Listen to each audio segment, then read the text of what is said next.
Hello everybody, and welcome back to another exciting episode of me reviewing some things. On today's episode, if you couldn't tell by the title of the video, is the Angry Video Game Nerd Movie. Now, let me first start off by saying this isn't necessarily a review of the movie as much as it is a kind of a, coming to the movie's defense video. I will be reviewing it slightly in this video, but pretty much I'm making this to come out against the people who just fucking hate on this movie.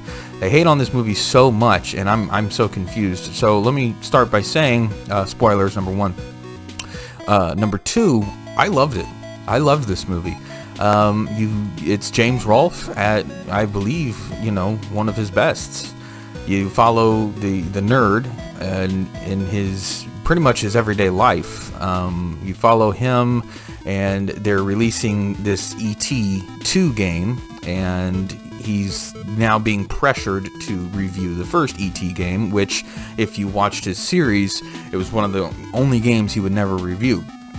So there was the whole Atari landfill thing in the movie where Atari recalled a bunch of cartridges and stuff from Atari. They dumped it in a landfill in New Mexico, and they buried it. And the mystery behind it, the lore behind it is because the game was so bad that they had to get rid of it completely. Now, for those of you who watched anything about that, that was kind of true, but it wasn't just E.T. cartridges that were in the landfill. There was Pac-Man, there was Yar's Revenge, there was tons of stuff in the landfill. They had all this overstock, and they had all this stuff that they needed to get rid of, so what they buried it. So that legend was true to a certain extent, and back then when Atari basically collapsed, it was because the game market was oversaturated as fuck. Every company had their own console. Every console had the same games on it. You had the ColecoVision, the Intellivision, the Atari 2600. You had all the computer systems, which basically had all the same games, and they were just flooding. I mean, you can see up here, I've got Atari games, There's tons of them, and they're generic as shit. They're basically all the same thing. Well, when it first came out, everybody was going apeshit over it, and they were like, oh, these games are awesome, and then it got to the point to where it was stale. Atari, now I might not be extremely, accurate with all of this. This is just, I watched that Atari documentary. I can't remember what it's called. I think it's called Game Over, maybe. I'm remembering this correctly. But I'm no authority on this whatsoever, so if I'm getting things wrong as far as events or things like that, just politely correct me, okay? But so back to the Angry Video Game Nerd Movie.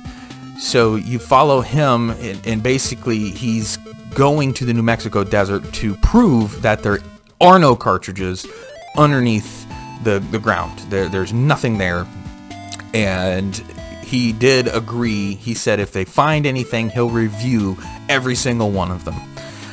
So you follow him, and you follow his cameraman, Cooper, and, what was her name? Hold on, I've got it pulled up on here on IMDb. Mandy.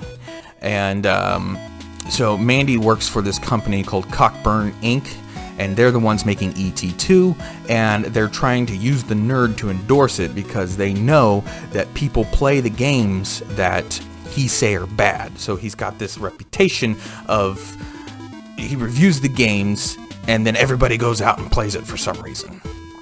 And so they know this, so they're going to use him to endorse it, basically, without his knowledge. She goes along with them undercover, in disguise.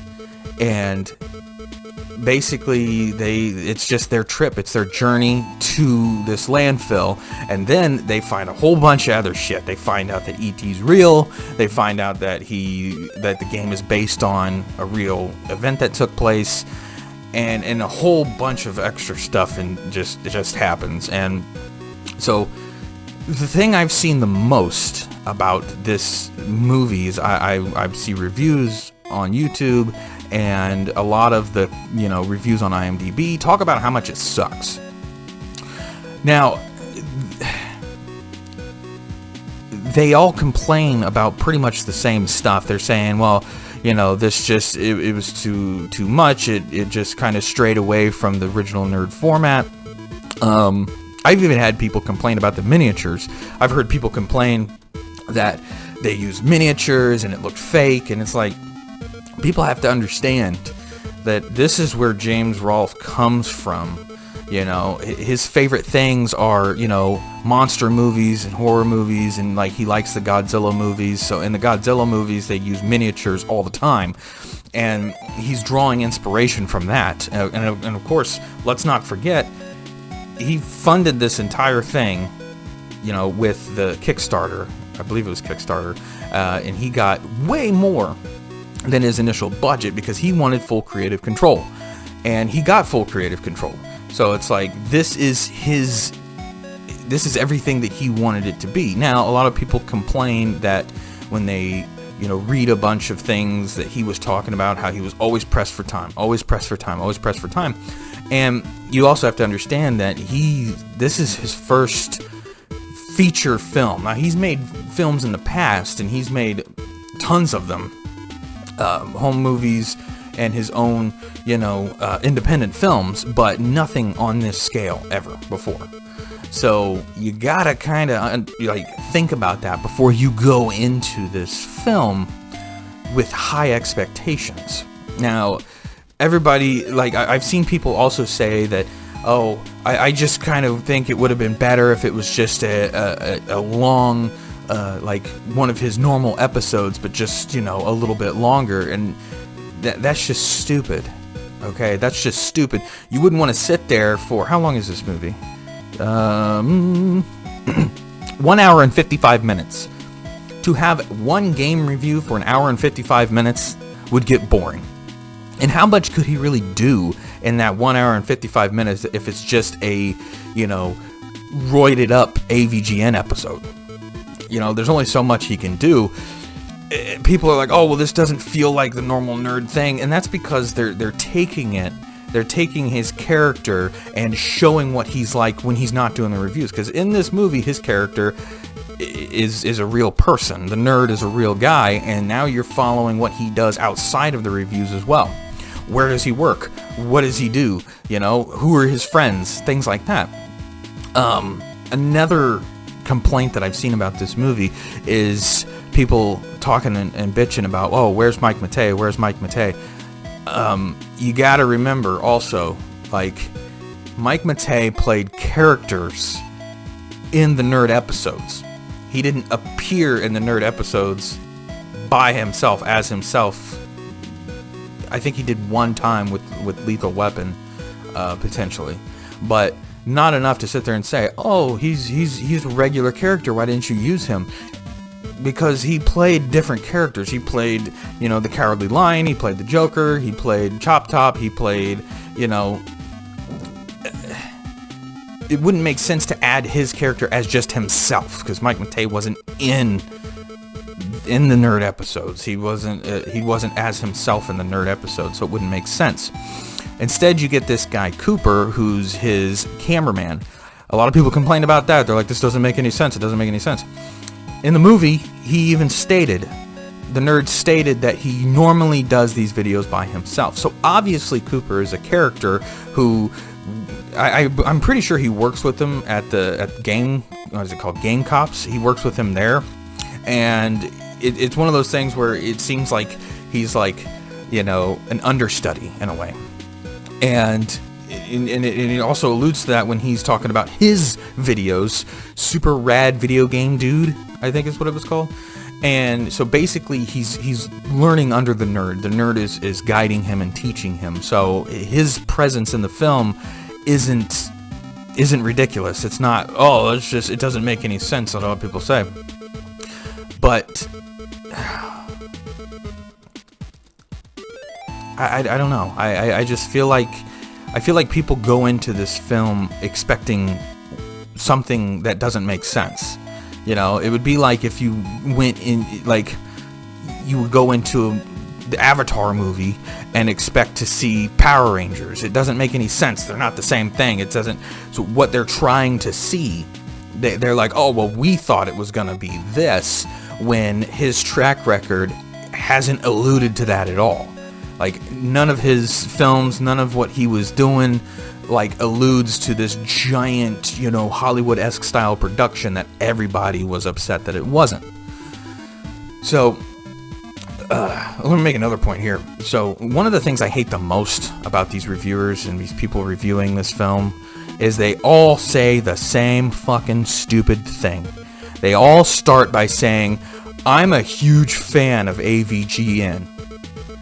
And I hate that, because it's basically, it's as if that gives them, like, the authority to like, their opinion is greater than other people's because they're such a big fan of his. They're like, oh, I love the AVGN episodes. I love everything that James Rolfe does. But this one sucks. It's like, you can have your own opinion. That's cool. Like, I'm not dogging on people for their opinion. I'm just saying, if you're going to have an opinion, make sure it's not a stupid, like, it's not based on stupidity. You know? Like, if you genuinely didn't like the film, like, don't sit there and say it was because he didn't do this or he didn't do that, when he never does that, or he's never done that ever in the past. So you have some pretty, you know, fun characters like Mr. Swan, his boss at Game Cops, played by Eddie Pepitone. Fucking hilarious. His character is hilarious. You have General Dark Onward, who's hilarious. One of the things that people complained about is that the nerd, or I guess James Rolfe for that matter, doesn't know how to write female characters, because all of his female characters in this are basically stereotype, you know, just bland, flat characters. I agree with that to a certain extent. I don't feel like he doesn't know how to write female characters. I feel like it's a critique of the nerd culture, you know, like, it's because, how do I say this? It's stereotypical of the nerd, like the nerd culture. Like, nerds, like, they don't get the girls, they don't understand women, they don't understand, you know, any of that kind of stuff. They're just nerds. They're nerds. They hang out in their parents' basement and they play video games. That's the stereotypical idea of the nerd. I don't understand why I'm on IMDb here and I have a frickin' Brother Bear thing playing here next to the AVGN movie poster. But yeah, so I don't feel like it's that ridiculous when you think about it. You know, it's how his character sees, you know, females in that world. You know, I don't think it has anything to do with, you know, I don't feel like it's being misogynistic. I don't feel like he's being, you know, I just feel like people are reading too much into it, to be honest with you. I feel like it's just they're reading way too much into it. I feel like the characters all kind of fit, you know, what they're doing. I feel like it's well made. I love the miniatures. I love the use of miniatures. I myself grew up watching Godzilla, and it's like every single time in the Godzilla films when I could tell it was a miniature, it was like one of those you point out, like, oh, that's a little tiny tank. Or when Godzilla would be stomping on the tanks and you could, you know, it was clearly a guy in a rubber suit.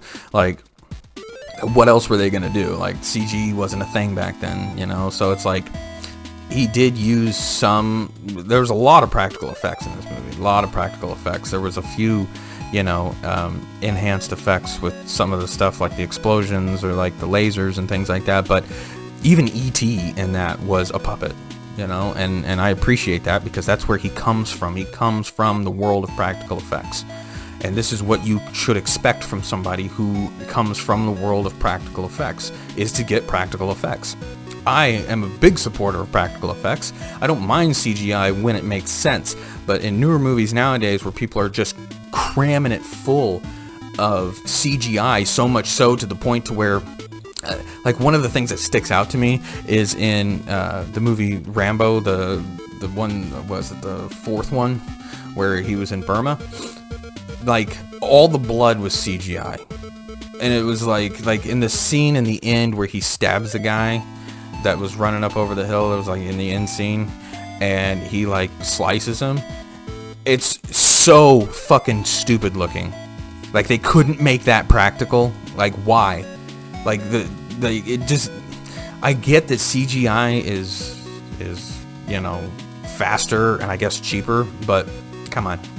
So that's why I really enjoy, you know, his James's movie, because it's, you know, it's just that it's practical. It feels independently made, and that's what he is. That's who he is. That's like shitting on a Lloyd Kaufman movie because of how cheesy it looks. It's that no, that's what he does. You know, he is the father and the all-encompassing, you know, glory of independent films. He's one of the most successful independent filmmakers of all time, and those are what his movies reflect. They reflect that. So, you know, in short, I don't feel like the movie is bad. I actually liked it. I feel like it's good. I watch it. I go back and watch it every now and then. The one thing I can say about it, though, is that it kind of is a little slow-paced. And coming off of like an AVGN episode, how everything kind of ramps up and it's kind of all exciting. I mean, it does have scenes where everything's exciting and, you know, boom, boom, boom. And then you have that Death Mothix at the end, who's like a giant robotic god that lives under Mount Fuji.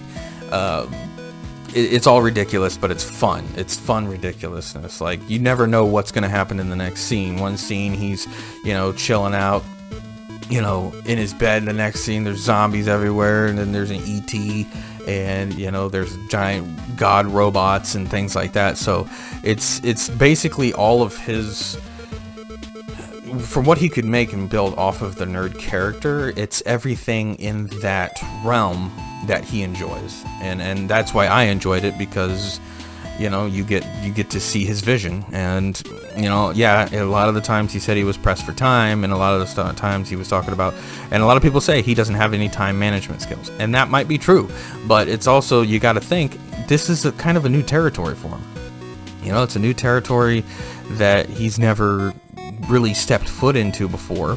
So for his first, you know, actual feature film, I mean, it could have been a lot worse. It could have been terrible. It could have been, you know, because I feel like, honestly, if you just got a roided out version of an AVGN episode, I feel like you would have complained about that too. So I highly recommend that you take these critiques that I'm giving you and go watch it again and watch it for what it is, and don't sit there and overanalyze it, because when you overanalyze anything, you're gonna hate it. I mean, that's just a fact. Certain movies you can do that about because there's a higher expectation. If Steven Spielberg releases something, you expect it to be great. You expect it to be in the top tier. So if it sucks, it probably sucks. But in the nerd movie, it gave us everything that it was supposed to give us. I don't really understand what people wanted more from it. I don't feel like it. I mean, yeah, it could have done some things differently, but does that mean it could have done them better, or would it just have been different? So it's like, if you were going this direction, if they decided, hey, you know, like, I didn't like this movie because A, B, C, or D, and they changed it, would that have made it better, or would that have just changed the focus and still been in the same, you know, the same realm of what the movie was? So I highly recommend that you check it out again, and don't read too much into it. You know, it's a fun film. It's meant to be, you know, it's meant to be fun. That's all it is. It's meant to be fun. It's not meant to be overanalyzed. I feel like people who are giving James a lot of shit for it, they're just, I don't know what you expected. Like, what did you expect? I have no idea. I obviously you expected absolute gold, because you're like, oh, this is James Rolfe. He can do no wrong. But, you know, he's just a guy, and he's a filmmaker. He's an independent filmmaker, and for an independent film, I think it was pretty good. So like I said, I highly recommend you check it out again, and yeah, and see what you think after that. I hope you liked this episode, and like, comment, subscribe, do all that kind of fun stuff. Don't beat me up in the comments if you do comment on it. I mean, come on, this is just my opinion. I don't think that you guys are wrong. I just think that, You know, I feel like you guys are being a little too hard, a little too harsh. But hey, if you hate the film, you hate the film. That's your right. You can hate the film if you hate the film. But I highly recommend you check it out again with this in mind.